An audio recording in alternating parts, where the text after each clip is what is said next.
Hello, fiber friends. For those of you who are new to me, I am Sharice Nicole of So Hooked on Treasures. Thank you so much for joining us for the Quilter's Paradise Fast and Easy Summit. I'm extremely excited to teach you today how to make an envelope pillow out of any size quilt block that you have. So why an envelope pillow? Well, I don't know about you, but we have a pretty busy home. Our pillows get used, whether they're napped on, played with, you name it, they get used all the time. So I wanted to be able to wash them without messing up my pillow forms. Using an envelope style quilted pillow, I can remove them, wash them, and put them back on without any of those issues. In our time together in this session, I'm going to take you through step by step, you choosing any size quilt block that you'd like and how to turn it into an envelope pillow. I'll include instructions on how to create one with binding and one without. Also included, you'll get a free guide that you can download in order to be able to have notes for later on. So if you don't make one today, you'll be able to have your notes for later on to be able to do the same technique over and over again. As an added bonus, this session also comes with a free quilt pattern. I'm going to be working with this pattern behind me. This is Wonderline, and it comes not only in a throw quilt size, but it also comes in this pillow size. Those patterns are going to be yours absolutely free just for participating in this summit. Okay, yes, let's get started. This is the fun part of it, right? Here for your supplies, what are you going to need? You'll need a quilt block, whatever size you choose. In this case, mine is about 16 inches. Square all the way around, and the block is already sewn and it's already quilted. I used on the back fabric a very simple, nothing fancy quilting cotton because most people won't even see this. And you're only going to see it really when you're taking the quilted pillow cover off and on of your pillow. So I wouldn't worry about getting anything special, and it's great for using some scrap solids if they're large enough, things like that. You're also going to need your back panels that create the envelope. You'll need 2 of them. Calculating the size. So first, your width is going to be really simple. It's going to be the same width as your block, your quilt. Now, calculating the length is also a little bit of math, but pretty simple math. You will take the size of your block, in my case 16 inches, and divide it by 2. That will create the top half and the bottom half of your pillow cover envelopes. When you have your half, in my case this is 16 inches square, so my half would be 8. For this size, I usually allow about 3 to 4 inches in the in the length in order to allow for overlap. So your pillow form in the center won't show through.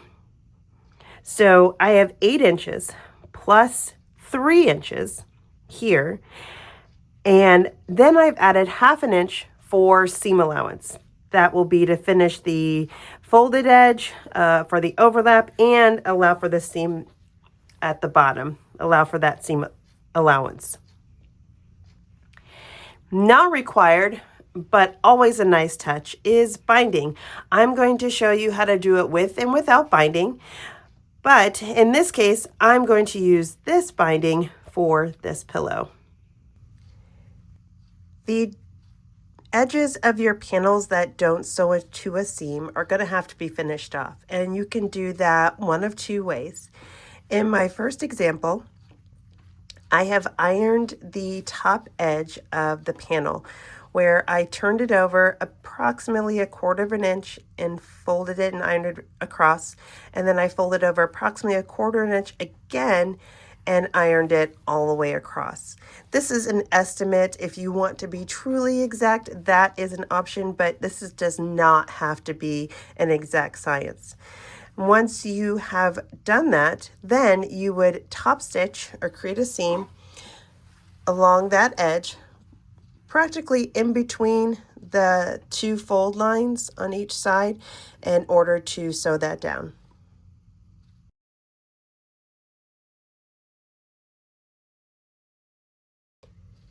Another option would be doing a rolled hem on the fabric. In that case, you would use the rolled hem foot. With my Genome Memory Craft, it is a D foot, and it in essence rolls the fabric over for you and sews as it goes along.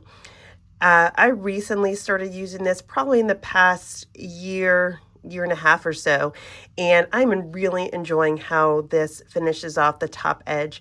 I used to only do the fold over twice and sew a straight stitch, but this has become a lot more user-friendly in my opinion, and uses a little less fabric at the same time.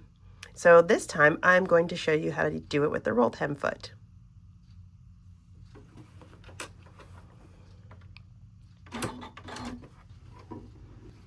Some tips when working with a rolled hem foot.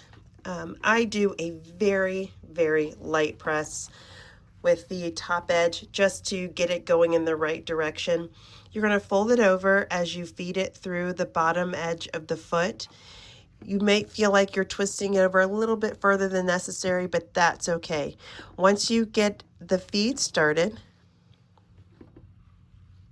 I'll try that again. There we go. The thumb here is not wanting to cooperate as well with me right now just because of the bandage, but I think you'd rather see that than what my nail looks like post door slam accident. So anyway, then I'm going to put the foot down once I get it nice and started. And I'm going to work along the top edge of the fabric, along that edge as I go, tilting it in a little further than what may feel necessary, but it tilts it in to keep it along this guide here on the left.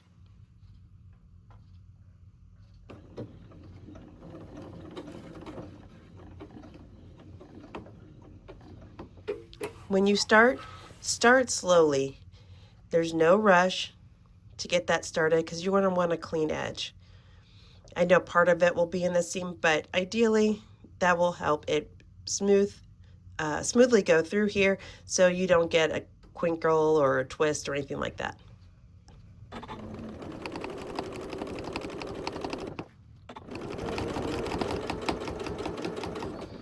As you can see, the edge of the fabric is lining up with this niche right here.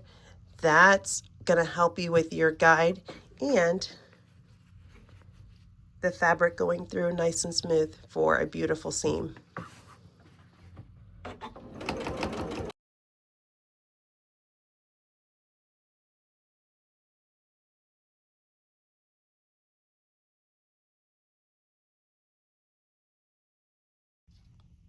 So there you can see the difference between the two seams. Only slightly difference in their width, but that's okay. Again, neither of them are really going to show, except for one of them really, but with that, you're not going to be able to tell one way or the other how it was done.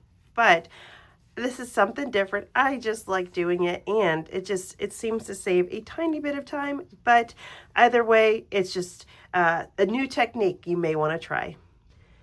For this session, I am going to do it with binding. However, I want to start with showing you how to do it without the binding. You'll notice the slightly different orientation of pieces when doing it without binding. I'm going to take my bottom panel first and line it up with my quilt top. So I'm going to line up the bottom edge and the sides. I'm going to use two slightly different pins just to indicate that where I'm making these pins is slightly different. It will come in handy later. So I'm going to pin both sides first.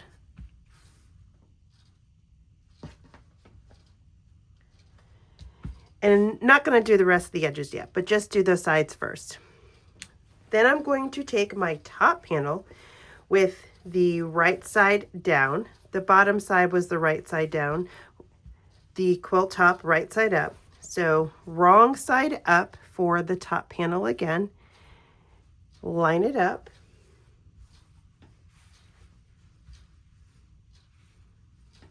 There we go.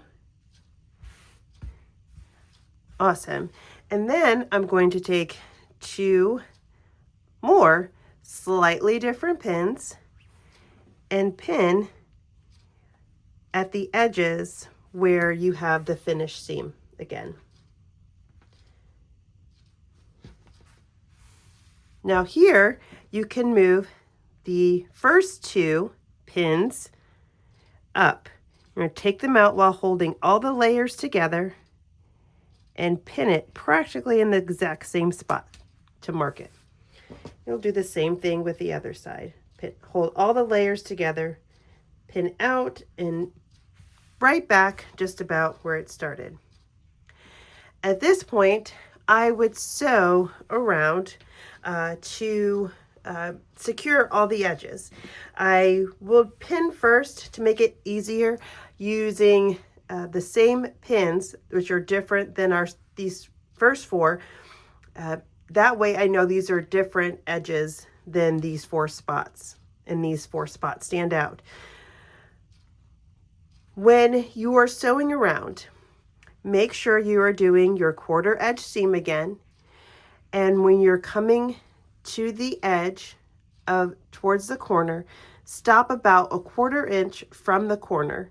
You'll lift the presser foot, turn your piece, put the presser foot back down, and sew 1/4 inch in the other direction and keep going.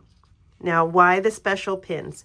Where those special pins are, they're slightly different. There's nothing technically different about the pin itself. It's just the head looks different.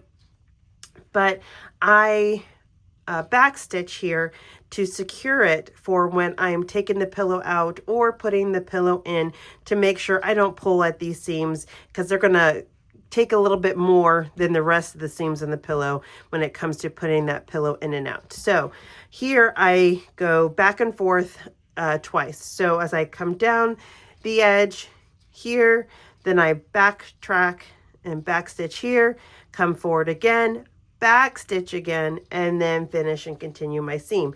And I will do the same thing here and in all 4 spots. That way I know that I'm not going to pull those seams apart when I'm changing that in and out.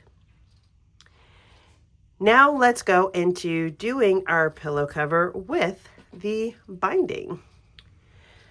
I have taken my panels back off, and instead, when you're doing the binding, instead of your quilt top facing up, like the right side up, you're going to put the back side up instead. Start there.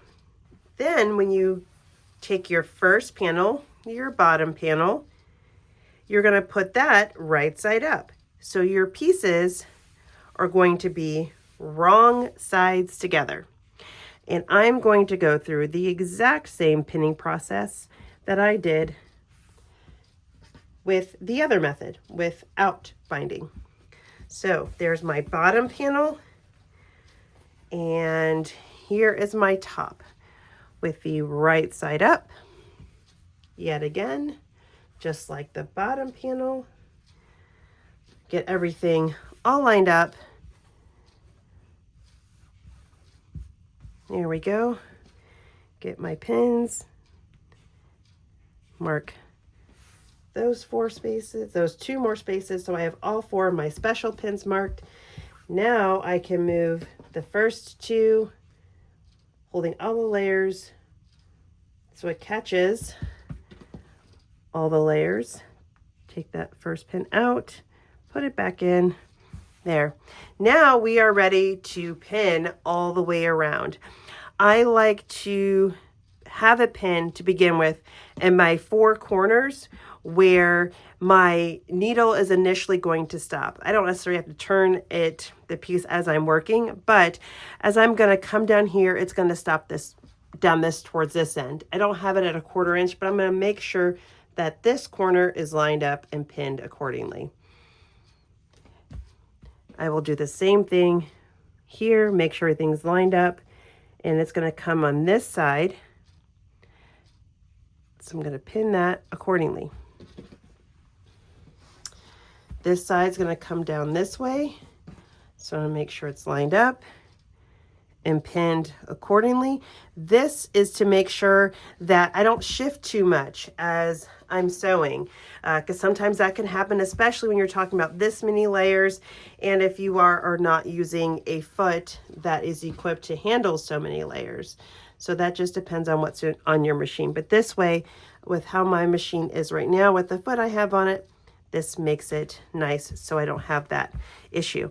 And then I'm gonna add pins in between all the way around, making sure my edges are nice and lined up.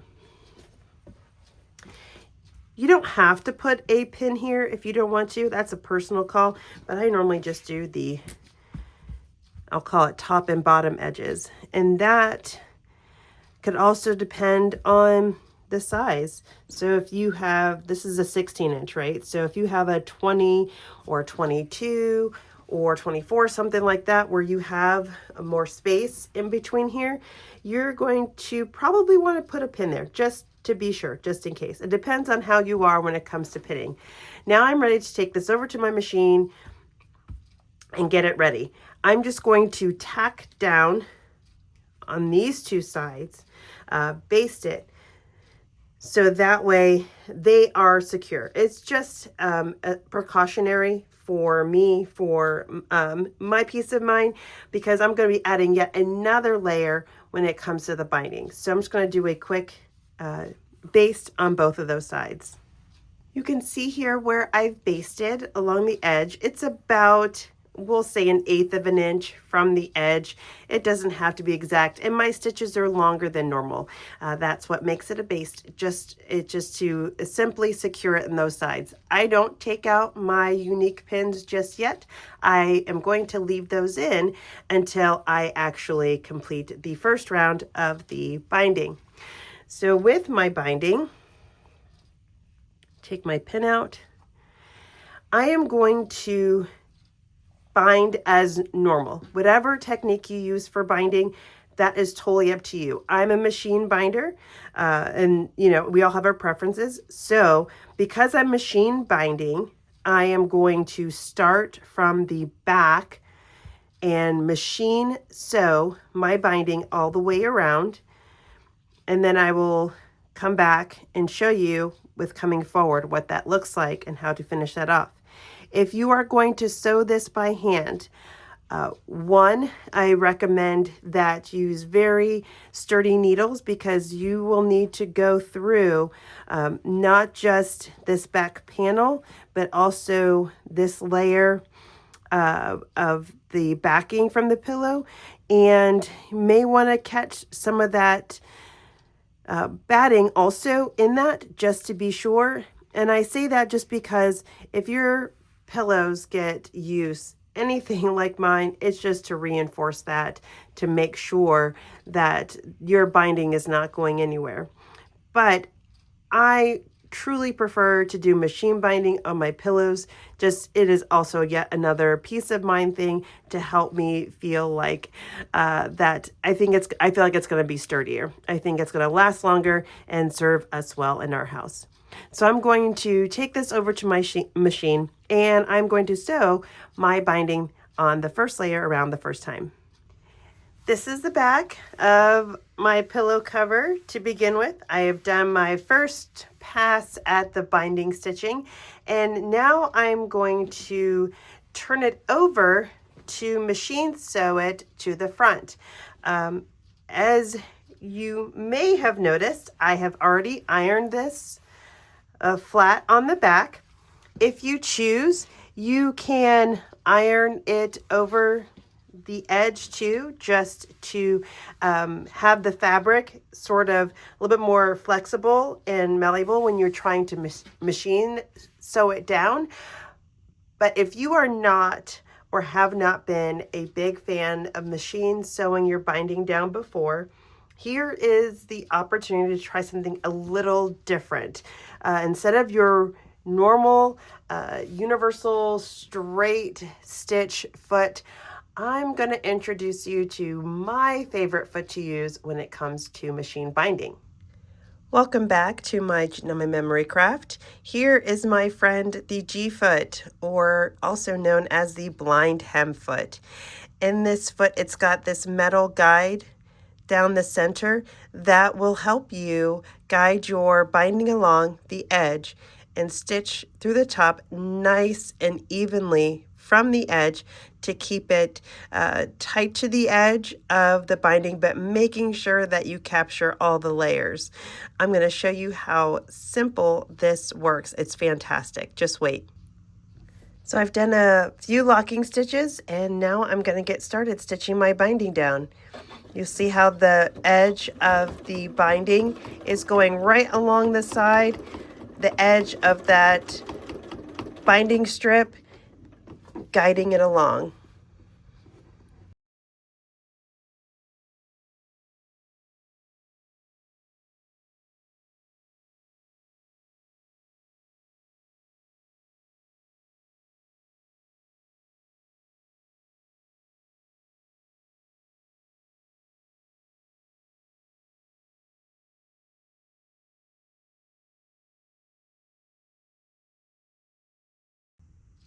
And here she is. She is all done and ready to go.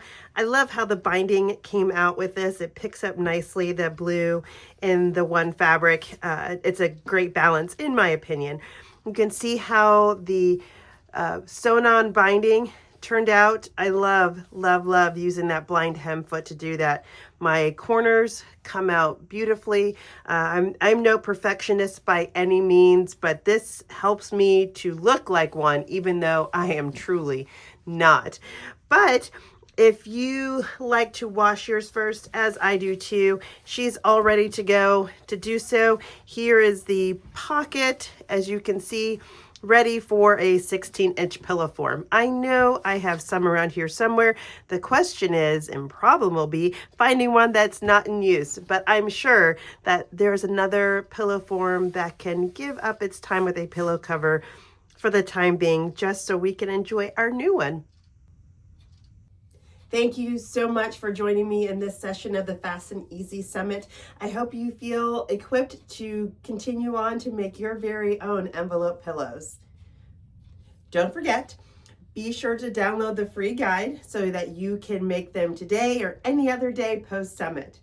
Also, don't forget to get your free quilt pattern, the Wonderline pattern that comes in not only this pillow size, it also comes in the throw. If you need to reach me or have any questions, by all means, please feel free to contact me at my email address or on any of the social media platforms that you prefer. Again, thank you so much for joining us in the Fast and Easy Summit. Please continue to enjoy all the other projects that are included. There are some amazing, fantastic ideas out there, so enjoy creating. And I look forward to hopefully seeing you around the quilty world at some point in the future.